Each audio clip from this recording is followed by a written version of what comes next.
Kita masih akan meneruskan ajaran epistemologi Stoa, ya, Stoikisme. Kita ambil dari buku Ataraxia halaman 97. Saya akan menerangkan tentang representasi, ya.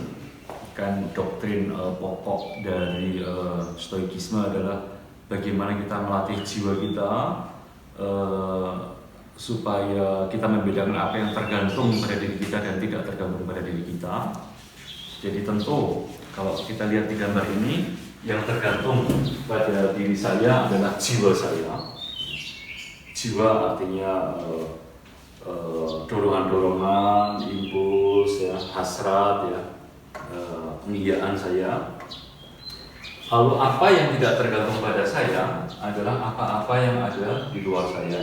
Dibilang ada tubuh, ada harta milik, relasi sosial, ya, apapun ya.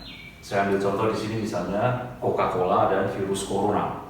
Itu kan dua hal yang ada atau tidak adanya tidak tergantung pada kita. Tapi yang tergantung pada kita adalah bagaimana saya mereaksi apa-apa yang tidak tergantung pada saya. Bagaimana saya mereaksi tubuh saya yang saya miliki, bagaimana saya mereaksi harta yang saya punyai, bagaimana saya mereaksi HP, bagaimana saya mereaksi Coca-Cola, dan bagaimana saya mereaksi virus corona. Dan ada istilah penting yang muncul, ya, yaitu representasi. Bahwa kita sebetulnya saat kita berhadapan dengan hal-hal yang sifatnya tidak tergantung pada saya, tubuh saya atau Coca-Cola atau virus corona, sebetulnya yang banyak bermain adalah representasi. Representasi saya atas Coca-Cola, atas virus corona itulah yang membuat kemudian saya, ya, kalau saya mengiyai representasi tertentu atas dua hal ini, kemudian saya akan memiliki impuls, ya, dorongan, dan akhirnya bisa jatuh dalam emosi negatif, ya.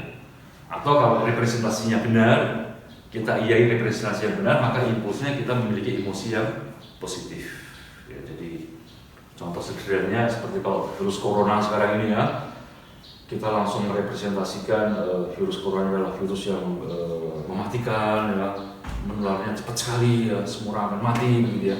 Dan representasi virus corona sebagai sesuatu yang mematikan ini kita iyai, ya. Maka lalu impulsnya kita menjadi dorongan kita, lalu kita, ya sudah kalau begitu jangan kemana-mana, pokoknya di rumah saja, di kamar saja, jangan keluar, jangan ketemu siapa-siapa, gitu. Lalu kita masuk dalam emosi namanya rasa takut, ya, rasa cemas, gitu, ya. Kenapa? Karena representasi kita atas virus corona yang seperti itu. Tapi kalau kemudian kita buat representasi yang lain tentang virus corona, tentu itu adalah virus, ya, virus versi terbaru dari corona, ya, makanya disebut COVID-19, ya, yang memang muncul pertama kali di Wuhan, lalu penyebarannya cepat sekali. Tetapi sebetulnya dari data, dari fakta yang kita tahu bahwa dari sekian persen yang tertulari, ya, rasio kematian dengan rasio kesembuhan itu lumayan banyak yang sembuh, gitu, ya. Sehingga sebetulnya tidak perlu paranoid, ya. Kalau representasi lebih tenang tentang virus ini kita iyai, maka lalu tindakan kita juga menjadi lebih tenang, ya. Jadi tidak terganggu oleh emosi-emosi negatif. Jadi satu istilah penting yang pokok dalam epistemologi Stoa adalah tentang representasi, atau dalam bahasa Yunani fantasia, atau bisa kita pahami juga sebagai impresi, apa yang tercetakkan di jiwa, ya, sama seperti kalau saya melihat Coca-Cola, lalu ada semacam cetakan dari Coca-Cola yang masuk lewat mata saya. Mata adalah bagian jiwa, ya, ingat, ya. Atau saya merasakan, mencecap sebuah rasa, ya, lalu ada sesuatu yang tercetak di situ.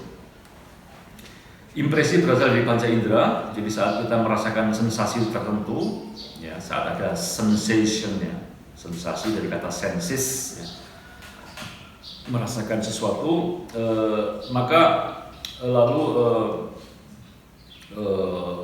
ada sesuatu yang masuk ke jiwa kita, ya. Ajaran representasi penting karena representasi merupakan aktivitas jiwa. Ya, jadi memang yang melakukan melakukan representasi. Satu sisi ada cetakannya yang mengenai mata kita, dan kemudian bagaimana cetakan itu mengubah tegangan, mengubah tonos ya di dalam jiwa saya, lalu bagaimana hegemonikon saya mereaksinya ya. Jadi representasi adalah aktivitas dari jiwa ya. Cetakan mengubah semacam dinamika ya. Bagaimana cetakan itu mengubah tegangan dalam diri saya lalu saya mereaksinya. Ajaran representasi penting karena representasi merupakan aktivitas jiwa saat mereaksi segala hal yang tidak tergantung padaku.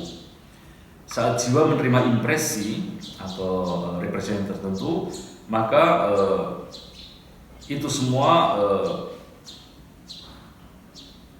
tentu jadi saat jiwa menerima impresi ya, saat sesuatu mengenai kita ya, melihat Coca-Cola begitu ya, tentu itu tidak tergantung pada diri saya ya. Jadi kalau saya melihat pohon, melihat anjing ya, atau saya mendengar tentang corona ya peristiwa-peristiwa itu kan sama sekali di luar diri saya, tidak tergantung pada saya. Tapi yang tergantung pada saya adalah bagaimana representasi yang masuk itu, yang kemudian sudah diolah itu saya iyai, saya berikan asen ya atau tidak. Jadi pertama ada benda, ada peristiwa, lalu ada representasi, kemudian kita melakukan asen ya, dan kita bisa jatuh dalam impuls, atau kalau dalam skema yang bagaimana sebuah yang namanya pengetahuan atau episteme terjadi dari representasi asen untuk orang bijak ya, kemudian itu akan terakumulasi menjadi yang namanya pemahaman, dan akhirnya orang sampai ke sebuah pengetahuan yang sejati, ke episteme menjadi orang bijak. Kata representasi memang tidak mudah dipahami ya. Dalam bahasa Yunani merujuk kepada fantasia, bukan dalam arti bahasa modern kita ya, kamu berfantasi menghayal, bukan ya. Fantasia muncul dari kata phos ya. Jadi saat saya melihat spidol ya, spidol ini kan semacam kayak kena daya terang ya, lalu ada semacam cetakan yang terpaparkan kepada saya yang kemudian mengenai mata saya. Jadi pada saat saya melihat spidol, lalu saya menggambarkan spidol yang saya lihat ini, tentu bukan kayak semacam fotografi cekrek gitu, enggak ya. Tapi ketika saya menerima cetakan ini juga tentu ada gambar yang masuk dalam diri saya disertai dengan ide-ide tertentu atasnya. Jadi kalau saya melihat HP juga begitu. Bukannya seperti kamera cekrek lalu tapi enggak, tapi gambar HP itu masuk ke dalam diri saya disertai dengan ide-ide yang sudah ada dalam diri saya ya, karena sudah ada akumulasi informasi-informasi sebelumnya. Chrysippos menghubungkan kata fantasia dengan phos, terang cahaya. Nah, jadi menurutnya representasi itu mirip terang cahaya yang menunjukkan dirinya sebagai terang yang terus menerangi benda-benda yang diteranginya. Maka representasi adalah sebuah afek, sebuah sesuatu yang mengenai diri kita ya, sesuatu yang membuat jiwa kita mereaksinya. Maka kalau kita ingin menghindari kata susah, arti yang susah, kita bisa menggambarkannya sebagai impresi ya, cetakan yang muncul dari objek yang melihat. Zenon menjelaskan bahwa fantasi adalah sebuah cetakan di jiwa, mirip cetakan yang tergambar setelah alat cetaknya diambil. Bagaimana proses cetakan terjadi dan mengenai jiwa? Representasi atau cetakan itu akan sampai ke hegemonikon ya, melalui bagian-bagian jiwa lainnya. Jadi kalau saya melihat Coca-Cola, itu ada cetakan ya.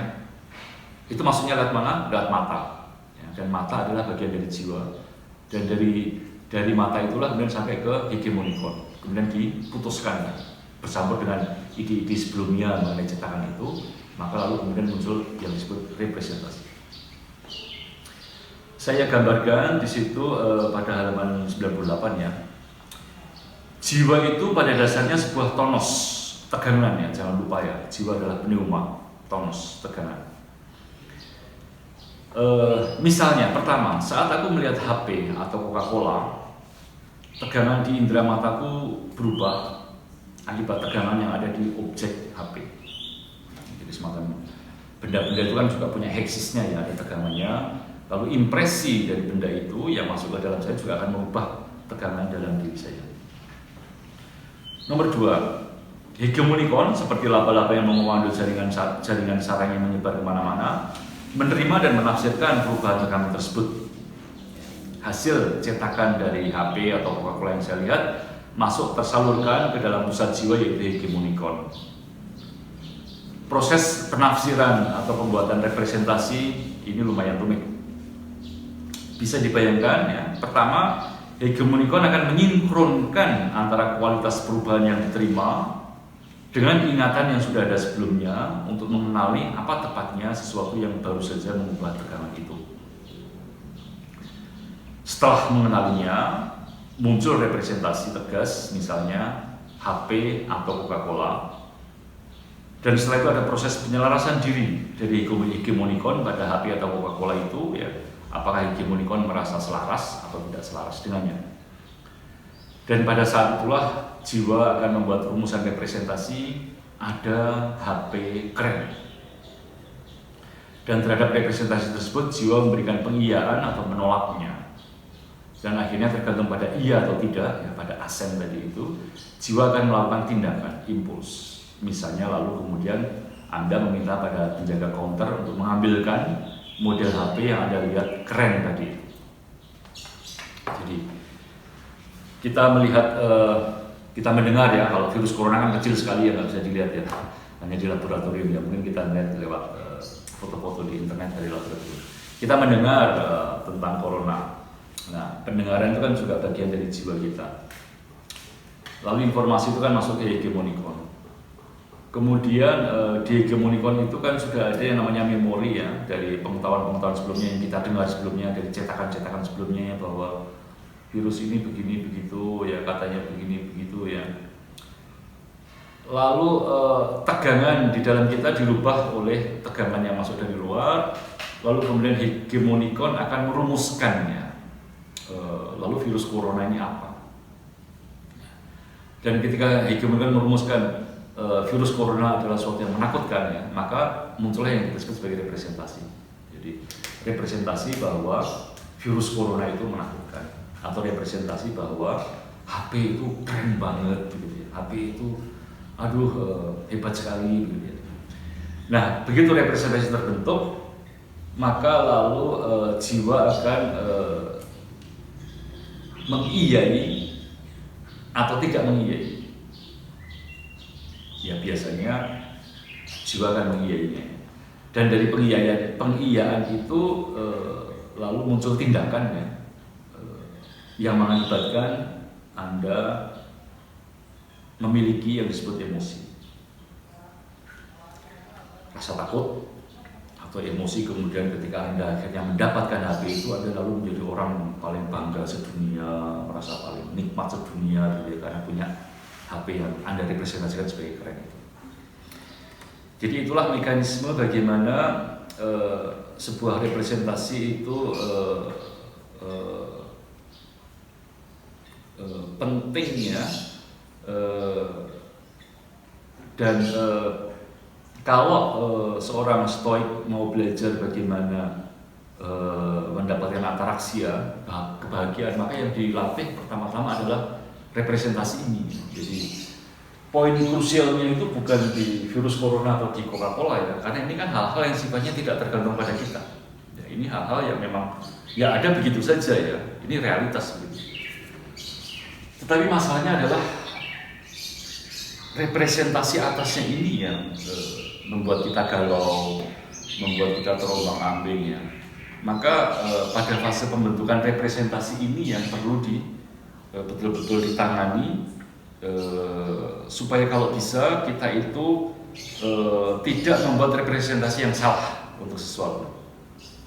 Maka nanti ada istilah di Stoa ya, supaya kita itu tidak jatuh dalam emosi-emosi yang negatif, maka penting mengupayakan memiliki representasi melekat. Ya. Ada istilahnya representasi yang melekat, fantasia kataleptiki. Ya. representasi yang sedekat mungkin dengan objeknya. Ya. Kalau dalam contoh yang pernah saya berikan itu tentang apa? Tentang Epictetus yang dipuntir kakinya ya. Ketika kakinya dipuntir, kan indera perabaan kita kan merasakan sesuatu ya, ketika kaki dipuntir, indera peraba kita merasakan sesuatu, dan lalu kita merepresentasikannya sebagai sakit. Ya, kita bilang, loh ini rasanya sakit. Ya itu sebetulnya rasa itu kan representasi ya sebetulnya. Sama seperti kalau Anda makan ya, wah ini rasanya enak ya, ini rasanya kecut ya, ini rasanya nikmat. Ya itu kan representasi sebetulnya. Iya kan? Kalau Anda rasakan betul-betul ya, kuahnya itu seperti apa? Itu kan hanya gabungan antara ada asin sedikitnya, ada gurihnya sedikit, ada pahitnya, ya ada manisnya begitu ya. Nah, representasi melekat itu adalah ketika Anda berusaha menggambarkan, yaitu tadi, masakan ini pahitnya sekian persen, manisnya sekian persen ya. Jadi Anda jangan buru-buru merepresentasikan sebagai nikmat ya. Karena ketika Anda mengatakan nikmat, itu kan sudah sebuah representasi. Lalu Anda mengambilnya lebih banyak gitu ya. Udah enak, lalu Anda tidak mau makan gitu ya. Sama seperti kaki dipuntir, ketika Anda mengatakan sakit, itu kan sebetulnya representasi sakit itu. Apa yang terjadi kalau Epictetus mengatakan, ketika kaki saya dipuntir, dia bilang, Mas, kaki ini barang yang, ini cuma otot ya, cuma tulang ya, ini barang yang bisa patah. Dia tidak mengatakan, tidak buat representasi kakinya sakit, enggak. Tapi dia buat representasi melekat ya, bahwa kaki adalah gabungan otot dan tulang yang bisa patah. Nah, berkat representasi yang melekat seperti itu, maka ketika kakinya dipuntir dan beneran patah, Epictetus juga tidak jatuh dalam emosi-emosi yang aneh-aneh ya. Dia hanya mengatakan ya, benar kan yang saya katakan, kaki ini bisa patah kalau dipuntir seperti itu ya patah, dan sekarang patah benar. Sementara kalau Anda membuat representasi yang aneh-aneh, aduh sakit begitu ya, lalu Anda mulai, wah ini kalau sakit nanti saya nggak bisa kuliah, kalau nanti sakit saya nggak bisa ketemu teman, kalau wah itu kan lalu Anda masuk dalam emosi yang makin seperti bola salju ya, makin nggak jelas, dan Anda masuk dalam emosi rasa takut, rasa marah ya, Anda menjadi tidak tenang. Jadi itu makanya penting di Stoa melatihkan nantinya yang disebut sebagai representasi melekat ya, atau sering diterjemahkan juga sebagai representasi komprehensif, yaitu saat kita menangkap dengan sempurna sebuah objek sehingga representasi tersebut menunjukkan kebenaran sendiri ya, dan dengan demikian menjadi kriteria terdasar untuk pengetahuan. Bila kita memberikan pengiyaan pada representasi yang salah, representasi yang palsu ya, maka ya lalu kita akan jatuh dalam impuls-impuls, emosi-emosi yang membuat kita resah. Bagaimana kita bisa pasti bahwa representasi yang tercetak di jiwa kita itu benar? Caranya bukan dengan membandingkan impresi dengan objeknya, karena yang kita lihat hanya impresinya saja. Untuk tahu pasti bahwa representasi benar, harus ada representasi yang dari dirinya sendiri menyatakan bahwa representasi tersebut jelas dan terpilah, sehingga kita tidak akan tertipu menganggapnya sebagai representasi palsu atau menganggapnya sebagai representasi meyakinkan. Representasi komprehensif adalah jenis representasi yang hanya alam bisa memberikannya kepada orang yang mampu hidup sesuai dengannya. Jadi nanti dalam epistemologi Stoa, representasi komprehensif menjadi norma dan jenis representasi yang akan membawa orangnya ke pengiyaan. Representasi ini langsung mengikat orangnya ke pengiyaan serta mengikat objeknya. Representasi komprehensif bisa ditemukan di alam dan cocok dengan providensia yang menopang alam itu sendiri. Namun di luar kekhususan bahwa representasi komprehensif hanya terbatas pada anugerah orang bijak ya, representasi komprehensif menjadi norma untuk representasi lainnya.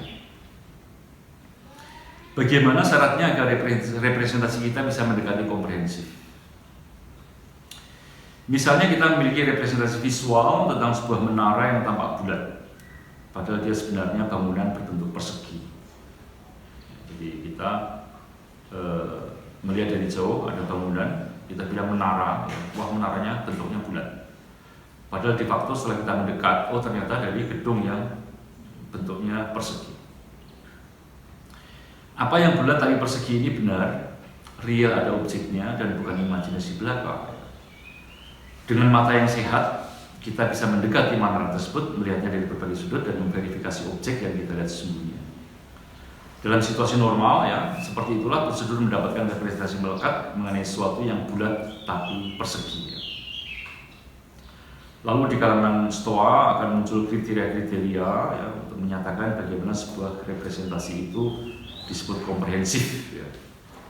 Bahwa representasi itu cocok secara eksak dengan apa yang ada, sedemikian rupa sehingga tidak mungkin muncul dari apa yang tidak ada, dan dia muncul tanpa adanya hambatan apapun ya.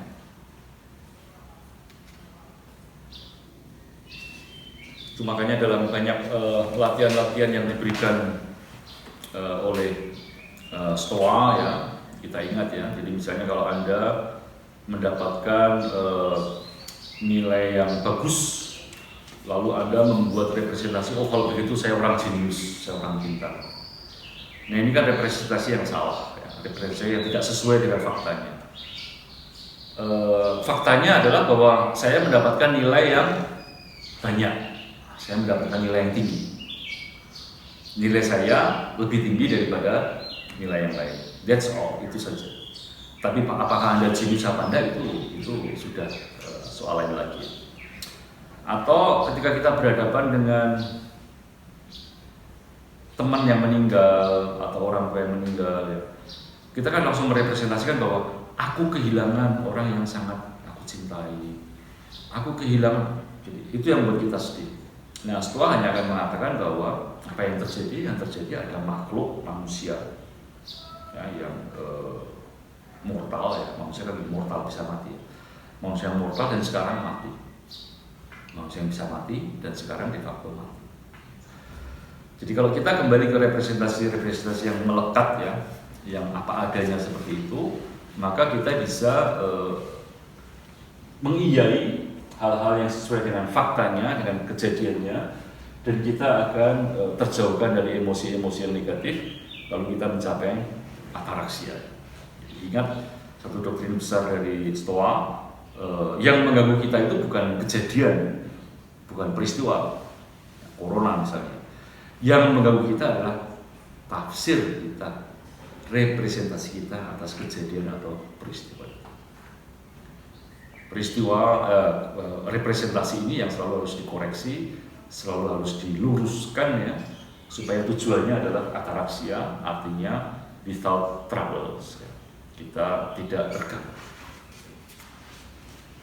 Oke Romo, ada satu pertanyaan yang penting, yaitu ketika membuat sebuah representasi tertentu atas suatu objek, kejadian atau peristiwa itu kadang ada hal-hal eksternal yang membuat seseorang itu mendapat akhirnya mendapat representasi yang keliru, yang salah, sehingga dia jatuh pada emosi-emosi yang negatif.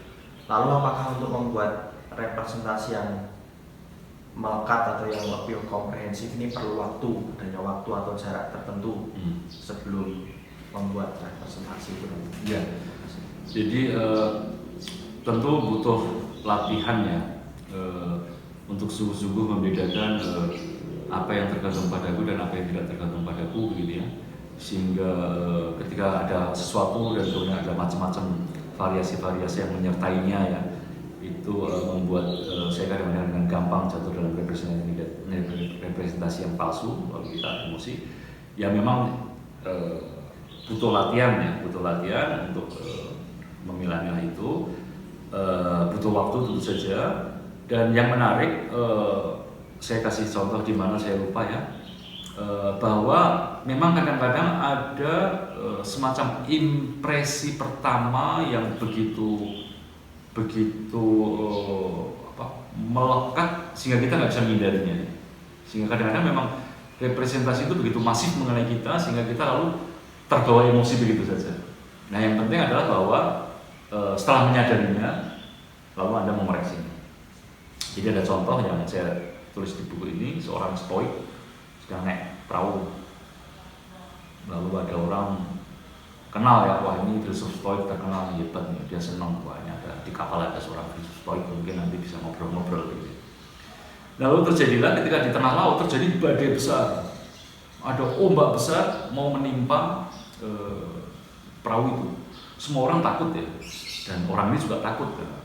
Dia refleks melihat si stoik begitu ya, apakah dalam hal seperti ini si stoik akan tetap stoik begitu ya. Dan betapa kecewanya dia ketika melihat si filsuf ini juga ketakutan. Artinya representasinya